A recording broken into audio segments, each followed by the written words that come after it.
با این جملات ذهنیت تغییر میکنه. مبارزه انسان رو داغ میکنه و تجربه انسان رو پخته. هر داغی روزی سرد میشه اما هیچ پخته‌ای دیگه خام نمیشه. میگن اینترنت جامعه رو به فساد کشیده، بلکه این فساد جامعه است که اینترنت اونو به تصویر کشیده. از نمک نشناسی بعضی آقایون که بگذریم، اگه زنها به همدیگه وفادار بودن راه خیانت مردا بسته میشد. واسه یه بز گرسنه همه علفا شیرینن، واسه علف هرزم فرق نمیکنه خوراک کدوم بز بشه.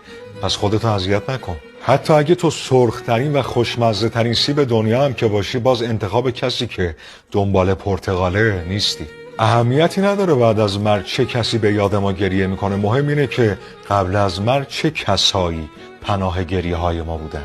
خیلی ها به لفظ دورت میگردن اما همونا تو روز طوفانی اولین خروجی میپیچن سمت چپ. این روزا سلام بعضیا مثل بسم الله قصاب میمونه. اگه هولت دادن سقوط کنی، تو هم هول شو پرواز کن.